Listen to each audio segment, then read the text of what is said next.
The funeral home smelled like lilies and furniture polish.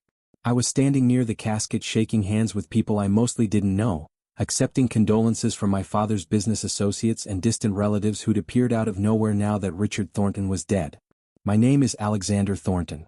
I'm 28 years old, and 3 days ago my father died of a sudden heart attack in his office at Thornton Financial Group. He was 56. Too young. Too sudden. No warning. My mother, Catherine Thornton, stood beside me in a perfectly tailored black dress, her face composed in that practiced grief expression she'd perfected over years of charity galas and corporate events. She'd been crying earlier, real tears I think, but now she was in performance mode. Shaking hands, accepting sympathy, playing the devoted widow. My younger sister Rebecca was on my other side, actually crying, mascara running down her face. She was 24 and had always been closer to Dad than I was. The viewing had been going on for 2 hours. An endless parade of people saying the same things. He was a great man. Such a loss. Too young. You have my deepest sympathy. I'd stopped really hearing them after the first hour. Just nodded and said thank you and waited for it to be over so we could bury him and I could go back to New York and try to process the fact that my father was gone. Then she walked in. A woman I'd never seen before. She was probably in her early 50s, dressed in a simple black suit, no jewelry except small pearl earrings. She had dark hair pulled back in a bun and these striking green eyes that seemed to take in everything at once. She didn't get in the condolence line. She stood near the back of the room just watching for a long moment. Then she walked directly toward the casket. I watched her approach because something about her felt different from everyone else who'd been through. She moved with purpose, not the hesitant shuffle of distant relatives or uncomfortable colleagues. When she reached the casket she stood there for a full minute just looking at my father's body. Then she reached out and touched his hand, a gesture so intimate and familiar that I felt uncomfortable witnessing it. My mother noticed her too. I saw Catherine's body go rigid beside me. Her composed expression cracked for just a second, replaced by something that looked like fear or maybe anger. Then the mask came back but her hand found my arm and her fingers dug in hard enough to hurt. "Alex," she whispered. "I need you to handle something for me." Before I could ask what, the woman turned from the casket and walked straight toward us. She looked directly at my mother first and I saw recognition pass between them. They knew each other. Then the woman's eyes moved to me and something in her expression softened. She studied my face for a long moment like she was memorizing every detail. "Catherine," the woman said. Her voice was quiet but steady. "I'm sorry for your loss." My mother's fingers were still digging into my arm. "Thank you," Catherine managed. Then after a pause, "I didn't expect to see you here, Diane." So her name was Diane. I filed that information away trying to figure out who this woman was and why my mother looked like she'd seen a ghost. "I had to come," Diane said. "Whatever else happened, Richard was," she paused, choosing her words carefully. "He was important to me. And I needed to pay my respects." There was tension in the air thick enough to cut. People near us were starting to notice, starting to watch this interaction with curious eyes. My mother's social instincts kicked in. "Of course," she said, her voice returning to that polished charitable tone. "It was kind of you to come." Diane's eyes moved back to me. "And this must be Alexander. I'd heard so much about you." I felt off balance. This woman knew my name, apparently knew a lot about me, but I'd never heard of her. "I'm sorry," I said, trying to be polite. "Have we met?" The question seemed to pain her. "No," she said softly. "We haven't met. Not formally. I'm Diane Morrison. I was your father's business partner." Business partner. My father owned Thornton Financial Group. He'd built it from nothing 28 years ago. He'd had employees, associates, investors, but never a business partner. At least not that I knew about. I looked at my mother for clarification, but she was staring at Diane with an expression I couldn't read. "Actually," Diane continued, her voice getting quieter. "I need to speak with you, Alexander. Privately. There's something you need to know about your father and about," she hesitated, "about your family." I felt my mother's hand tighten on my arm like she was trying to anchor me in place. "This isn't the time or place," Catherine said sharply. "Whatever you think needs to be said can wait." Diane met my mother's eyes. "Can it? Because Richard told me if anything ever happened to him, I should tell Alexander the truth. He made me promise." Catherine's face went pale. "You have no right," she hissed. The composure was completely gone now, replaced by raw anger and fear. "This is my husband's funeral. My family's grief. You will not do this here." People were definitely watching now. Rebecca had stopped crying and was looking between our mother and this stranger with confusion. Several of Dad's colleagues had paused in their conversations. The room was getting quieter as more people noticed the confrontation unfolding. I stepped between the two women. Maybe we should take this somewhere private, I suggested. There are offices in the back. Diane nodded. I would appreciate that. Catherine grabbed my hand. Alex, don't. Please. Whatever she's going to tell you, it's lies. Don't listen to her. Mom, I said gently. If she was Dad's business partner, I should at least hear what she has to say. It's fine. I'll be right back. But I could see in my mother's eyes that it wasn't fine. That whatever Diane was about to tell me was going to change everything. The funeral director showed us to a small office in the back of the building. Just a desk, a few chairs, boxes of tissues for grieving families. Diane sat down across from me, and for a moment she just looked at me with those green eyes that seemed achingly sad. You have his jawline, she finally said. And his hands. The way you move. But you have my eyes. What? I said. The statement didn't make sense. Diane took a deep breath. Alexander, your father and I met 29 years ago. We worked at the same investment firm. We fell in love. She paused. I got pregnant. I felt the floor shift under me. What are you saying? I'm saying you're my son, Diane said quietly. Richard Thornton was your father. But I'm your biological mother. Not Catherine. No, I said immediately. No, that's not possible. My mother is Catherine. I've seen my birth certificate. I was born at Mercy Hospital. Catherine was in labor for 14 hours. There are stories, photos, everything. Diane nodded. Yes, Catherine was in labor. With your sister Rebecca. You were born 6 months earlier to me. This is insane, I said, standing up. I don't know what kind of game you're playing, but my mother is Catherine Thornton. I've lived with her my entire life. You're lying. I'm not lying, Diane said. And I can prove it if you'll let me. But first I need to explain what happened. Why Richard and Catherine raised you as their own. Why I've been watching from a distance for 28 years. I should have walked out. Should have gone back to the funeral, to my mother, to everything I knew was real. But something in Diane's expression stopped me.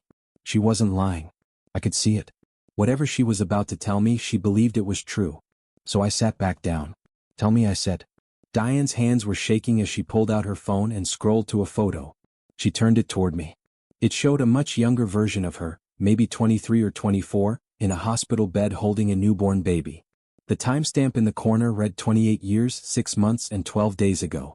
6 months before my official birthday. That's you, she said. 30 minutes after you were born. Look at the hospital band. The photo was zoomed in enough that I could read it. Baby boy Morrison. Mother, Diane Morrison. The date matched what she just said. But anyone could fake a photo. I need more than that, I said. My voice sounded hostile, but I couldn't help it. This woman was trying to dismantle my entire understanding of who I was. Diane pulled out an envelope from her purse. Inside were documents. Legal documents. A birth certificate with my footprints, Diane Morrison listed as mother, Richard Thornton listed as father. A DNA paternity test from 28 years ago showing Richard as the biological father. Medical records from Diane's pregnancy and delivery. Everything was official, stamped, dated. All showing that Diane Morrison had given birth to a boy. The exact date on these documents 6 months before my official birthday. What? I asked. My voice cracked. Why would they lie? Why would my father? I stopped. Why would Richard raise me as Catherine's son? Diane's eyes filled with tears. Because I was 23 years old, unmarried and terrified. Because Richard was engaged to Catherine, someone from a wealthy family who could help his business career. Because when I told him I was pregnant, he panicked. She wiped her eyes. He didn't want to lose Catherine. She came from old money, had connections, could open doors for him that I never could. But he also didn't want to abandon his child. So we made an agreement. I would have you, and then Catherine and Richard would adopt you. Legally, officially. They would raise you as their own. And you just agreed to that? I demanded. You just gave away your baby? Diane flinched like I'd hit her. I was 23, she said. Alone. My parents had disowned me when they found out I was pregnant outside of marriage. I had no money, no support, no way to raise a child on my own. Richard promised he would give you everything. The best education, the best life. He promised I could watch you grow up from a distance. That he'd keep me informed, send photos, let me see you sometimes. Did he? I asked. Keep his promise? Diane nodded. For a while. The first few years he would send photos, updates on your development. Catherine didn't know at first. She thought she was adopting a baby from a private adoption agency. Richard had arranged it all through lawyers. But when you were about 5 years old, Catherine found some photos Richard had of me holding you as a baby. She figured it out. What happened? Catherine made Richard choose, Diane said. Her or me. Continued contact with me or his marriage. He chose his marriage. The photos stopped. The updates stopped. I only got to see you from a distance after that. School events I'd show up to and watch from the back. Your high school graduation I sat in the last row. Your college graduation I watched from across the quad. You were there? I asked. At my graduation from Columbia? Diane nodded. You wore a navy suit under your gown. You almost tripped going up the stairs to get your diploma. Your father, Richard, he laughed but he looked so proud. I was crying the whole time. I felt sick. This woman had been watching my life for 28 years and I'd never known. She'd been at important moments, witnessing my milestones, and I'd had no idea she existed. Why are you telling me this now? I asked. Richard made me promise, Diane said. He said if anything ever happened to him, I should tell you the truth. He said you deserved to know where you really came from. He was going to tell you himself actually. He'd been working up to it for the past year. What? She nodded. He called me 6 months ago. Said he was tired of the lie. Tired of you not knowing you had a mother who loved you. He said once Rebecca graduated from college and was settled, he was going to tell you and Catherine both. He was going to come clean about everything. But then he died and she stopped, tears running down her face now. And I couldn't let you go through life not knowing. I stood up. My legs felt unsteady. I need proof. Real proof. DNA test. Between us. Right now. Diane pulled another envelope from her purse. I already did one, she said. Last week when I heard Richard had died. I used a sample from you. There was hesitation in her voice. From your coffee cup at his office. I know that sounds invasive, but I needed to have proof ready for this conversation. She handed me the envelope. Inside was a DNA test result from a certified lab. It showed a 99.9% probability that Diane Morrison was my biological mother. The sample collection date was 4 days ago, before Richard died but after his heart attack. Diane had been planning this conversation. Had been preparing for it. I'm going to need time, I said. To process this. To figure out what it means. Of course, Diane said. I understand this is overwhelming. But Alexander, she reached out like she wanted to touch my hand then pulled back. I need you to know I never stopped loving you. Every day for 28 years I've thought about you. Wondered if you were happy, if you were healthy, if you knew how much I wanted to be your mother. Why didn't you fight for me? I asked. The question came out harder than I intended. Why didn't you go to court, demand custody, refuse to give me up? Diane's face crumpled. Because I was young and scared and I believed Richard when he said this was better for you. Because I thought having 2 parents in a stable marriage with money and resources was better than a single mother struggling to survive. I thought I was doing what was best for you. I was wrong. There was a knock on the door. The funeral director poked his head in. Mr. Thornton, he said. We're ready to begin the service. I nodded. I'll be right there. When he left I turned back to Diane. Are you staying? For the service? She shook her head. I don't think that would be appropriate. Catherine has made it clear I'm not welcome. But I wanted you to have this. She handed me a small box. Inside was a silver watch, expensive but not ostentatious. It was your father's, Diane explained. He gave it to me 28 years ago, the day you were born. He said he wanted you to have it someday when you were old enough to understand what it represented. The choice he made. The son he loved even though he couldn't publicly claim you. I took the watch. The back was engraved. For Alexander. Always loved. Artie. The date was my birth date. My real birth date. 6 months before I'd been told I was born. I need to go, I said. The funeral. Right, Diane said. Of course. She pulled out a business card and wrote something on the back. This is my personal number. If you want to talk, if you have questions, if you need anything at all, please call me. I'll answer. Anytime. Day or night. I took the card and walked to the door. Then I stopped. Why Morrison? I asked. You said baby boy Morrison. Is that your married name? She shook her head. My maiden name. I never married. Never had other children. You were it for me, Alexander. My only child. The service was a blur. I stood next to my mother, Catherine, the woman who'd raised me for 28 years, and felt like I was looking at a stranger. Had she known from the beginning? Had my entire childhood been built on a lie she was complicit in? Or had she genuinely not known until I was 5, like Diane said? And if she'd found out then, why hadn't she told me? Rebecca gave a eulogy. She talked about Dad teaching her to ride a bike, helping her with math homework, scaring off her prom date. Normal father-daughter memories. I'd been asked to speak too, but I'd declined. Now I was glad because I had no idea what I would say. Was Richard Thornton my father? Biologically, yes. But he'd lied to me my entire life. He'd made a deal to give me away and then changed his mind but never quite followed through on making it right. After the service we went to the cemetery. Catherine held my hand during the burial. Rebecca cried on my shoulder. We were a family. At least we looked like one. But I felt completely disconnected from both of them. I kept thinking about Diane sitting in the back row of my college graduation, watching me grow up from a distance, loving me but never being able to claim me. That night at the house, family and close friends gathered for the traditional post-funeral reception. Catherine's sisters were there, Dad's brother and his family, various cousins and business associates. Everyone eating catered food and sharing Richard Thornton stories. What a great man. What a tragic loss. How well he provided for his family. I found Catherine in the kitchen refilling a drink tray. "Mom," I said. She turned and immediately I saw her stiffen. She knew I'd talked to Diane. Knew what I'd learned. "Alex," she started. "I need you to tell me the truth," I interrupted. "All of it. When did you know?" Her hands shook as she set down the tray. "From the beginning," she whispered. "I knew from the beginning." That hit harder than I expected. "You knew? You knew I wasn't yours and you never told me?" "We wanted to tell you," Catherine said. "Your father and I talked about it so many times.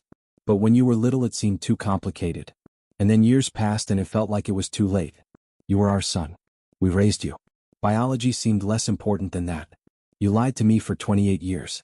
Every birthday was a lie. Every time you told me stories about being pregnant with me. Every mother-son moment. All lies." Catherine's eyes filled with tears. "I loved you from the moment we brought you home from the hospital. That was never a lie. You were my son in every way that mattered. Except you weren't my mother," I said. "My real mother was out there watching from a distance while you played house with her baby." "That's not fair," Catherine said. "We gave you everything. The best schools, the best opportunities, a stable home.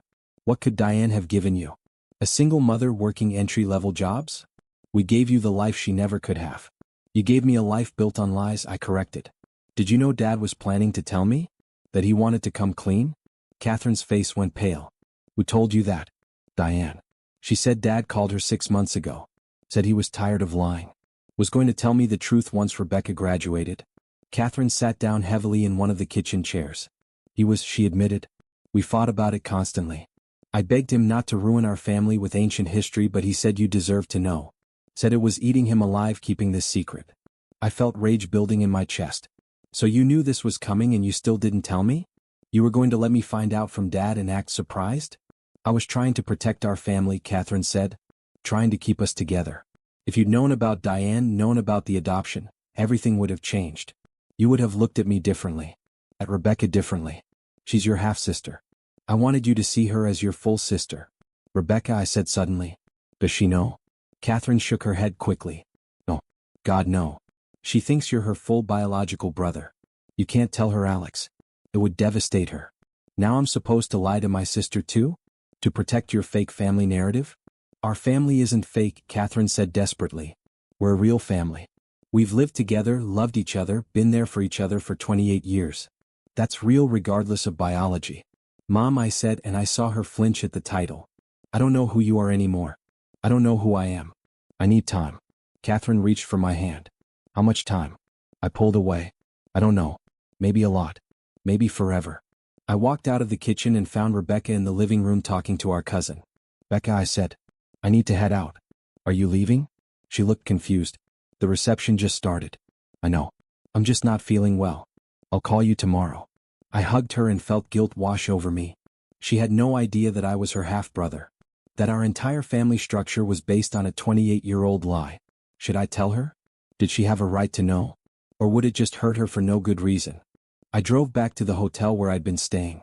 My childhood bedroom at Mom's house, Catherine's house, felt wrong now. I couldn't sleep there knowing everything I knew. In the hotel room I pulled out Diane's business card and stared at her phone number. It was 10 p.m.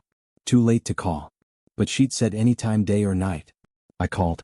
She answered on the second ring. "Alexander?" Her voice was hopeful and scared. "Yeah, it's me. Are you okay?" she asked. "No," I said honestly. "I'm not okay. I just talked to Catherine." She knew. "From the beginning she knew you were my mother and she never told me." "I'm sorry," Diane said. "I'm so sorry you're learning all of this now like this. It's not fair to you." "I need to see you," I said. "Tomorrow. Can we meet somewhere and just talk? I have so many questions." "Of course," Diane said immediately. "Anything you need." There's a coffee shop near the financial district, Brennan's. Do you know it? I do. What time? Whenever works for you. I have nowhere else to be. 10 a.m.? Perfect, she said. I'll be there. Alexander, she paused. Thank you for calling. Thank you for giving me a chance. I hung up and sat on the hotel bed trying to process everything. 28 years. 28 years of living a lie. Of calling the wrong woman mom. Of not knowing my real mother existed. Of being told I was born on a day that was 6 months off from reality. I pulled out my laptop and started searching for Diane Morrison. Found her easily enough. She ran a small nonprofit called New Start Foundation that helped single mothers get education and job training. The irony wasn't lost on me. She'd given up her baby to a wealthy couple and spent her life helping other women avoid making the same choice. There were photos of her at fundraisers, at community events. Always alone. Never married like she'd said. I found articles about Dad, Richard Thornton, from 29 years ago. There he was at a charity gala with young Catherine on his arm. The caption identified her as his fiancée. The date was 2 months before I was born. 2 months before he'd have a secret baby with another woman. More searching turned up the official story of my adoption. A private adoption arranged through a law firm. Mother's identity sealed. Father listed as Richard Thornton. Catherine listed as adoptive mother. The adoption was finalized when I was 3 months old. Everything legal and proper on paper. Just based entirely on lies about who my biological mother actually was. At 2 a.m. I finally fell asleep. I dreamed about being a baby, being handed from one woman to another. Diane's face crying as she let me go. Catherine's face triumphant as she took me. Richard standing between them looking torn. I woke up at 6 a.m. feeling worse than when I'd gone to bed. The coffee shop meeting with Diane was awkward at first. We sat across from each other, not quite making eye contact. I'd brought a list of questions on my phone. Diane had brought a box. This is everything I have from the first 3 months of your life, she said, sliding it across the table. Hospital records, photos, your first outfit, your footprints. I kept it all even though I wasn't supposed to. I opened the box. Inside were dozens of photos of baby me with Diane. Her holding me in the hospital. Feeding me a bottle. Changing my diaper. Rocking me to sleep. In every photo she looked simultaneously happy and heartbroken. There were also letters. Dozens of letters addressed to me but never sent. I wrote you a letter every year on your birthday, Diane explained. Your real birthday. I told you about my life, about watching you from a distance, about how much I loved you and missed you. I was going to give them to you when you turned 18, but Richard asked me to wait. Said he'd tell you soon. Then soon became later. Then later became never. I read through some of the letters. They were beautiful and painful. Diane describing watching me play soccer when I was 8. Sitting in the audience at my middle school science fair. Seeing me get my driver's license. Every milestone she'd witnessed but couldn't participate in. Why didn't you just approach me? I asked. When I was old enough to understand. Why wait for Dad to tell me? She looked down at her coffee. I was afraid. Afraid you'd reject me. Afraid you'd be angry that I gave you up. Afraid Catherine would turn you against me or get a restraining order. Richard promised he'd prepare you, tell you in a way that would help you understand. I trusted him. And he never did, I said. No, Diane agreed. He never did. We talked for 3 hours. She told me about my biological grandparents who'd disowned her and died years ago never knowing I existed. About my medical history, genetic information Catherine wouldn't have known to tell me. About her life over the past 28 years, all the choices she'd made and not made because she was always thinking about the son she couldn't claim. Can I ask you something? I said finally. If you could go back, knowing everything you know now, would you still give me up? Diane's eyes filled with tears. No. God, no. It was the worst decision I ever made. I should have fought for you. Should have found a way to raise you myself. But I was so young and scared, and I believed Richard when he said this was better for you. Was it? I asked. Better for me?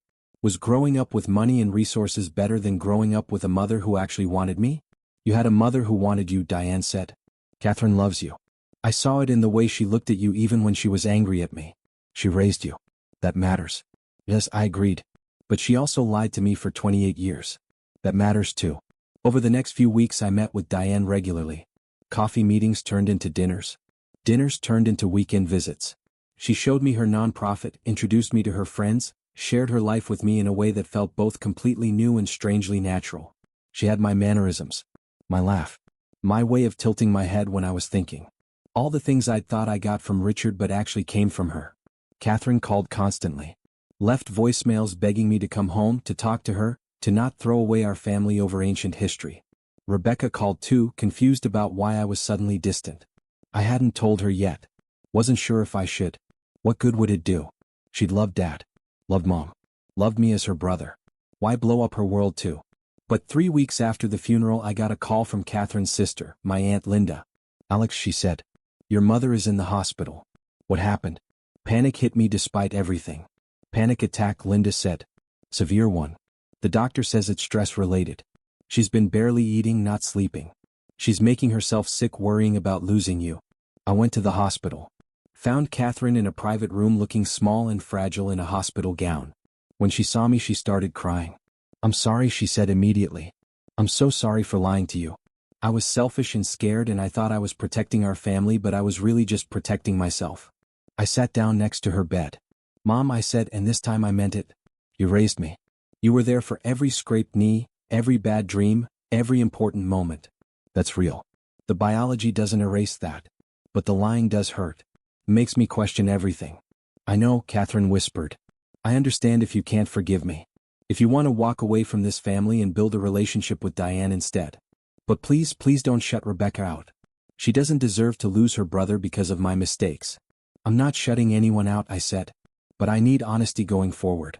Complete honesty. No more secrets. No more lies even if you think they're protecting me. Catherine nodded.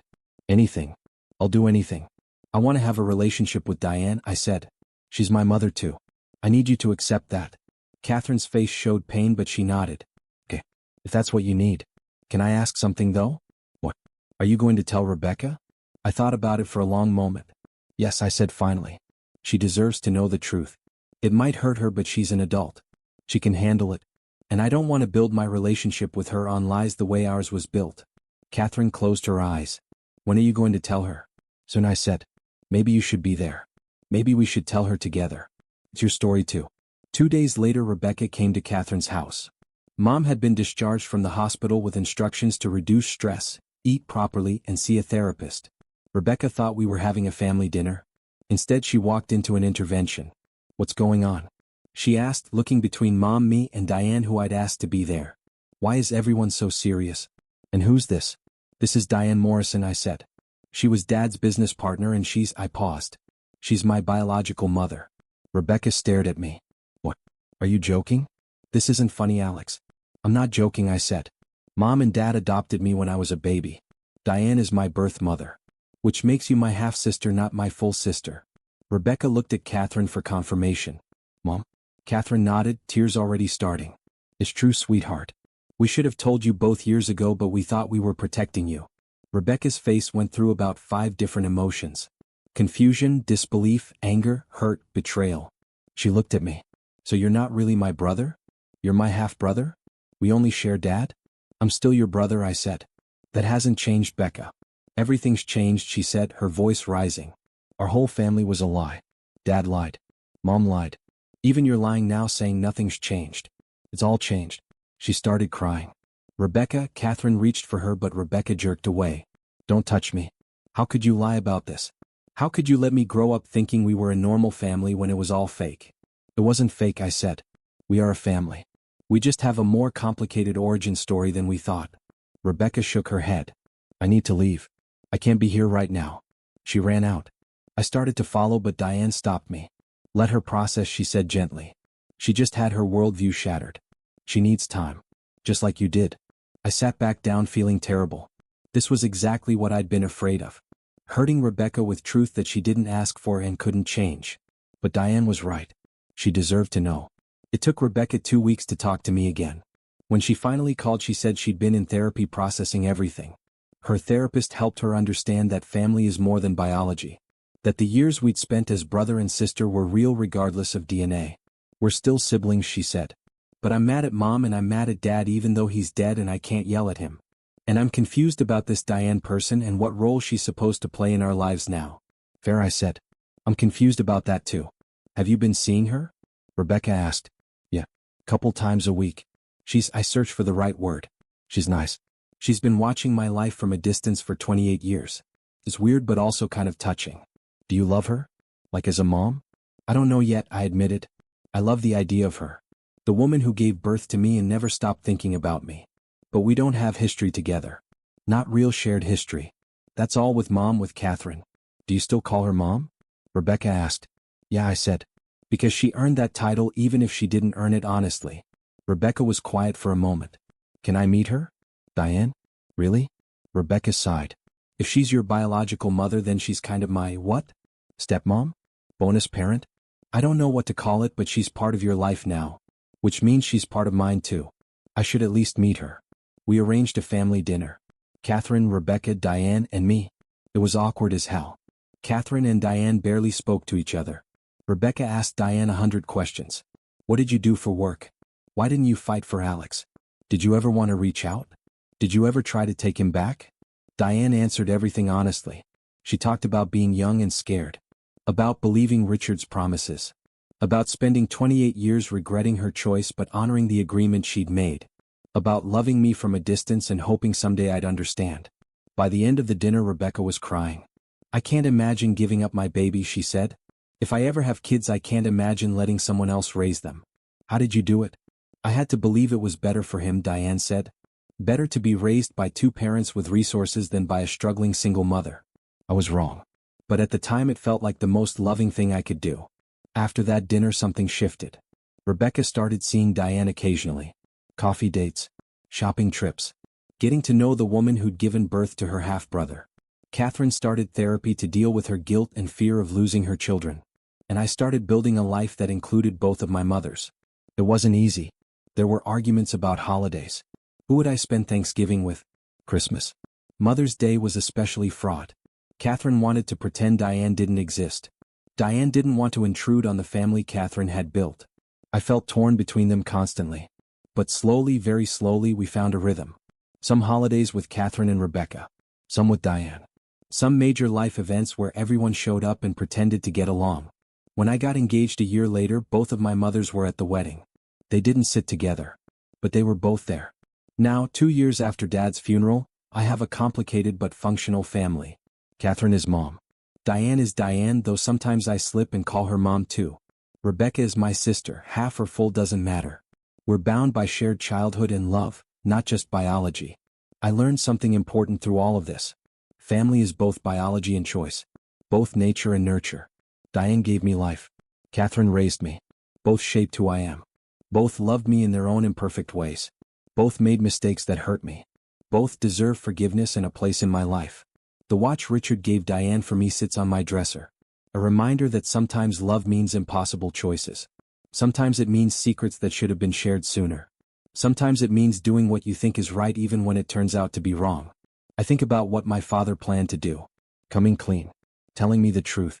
Bringing Diane back into my life openly. He ran out of time. But maybe he gave me something better. He gave me the gift of discovering my own truth.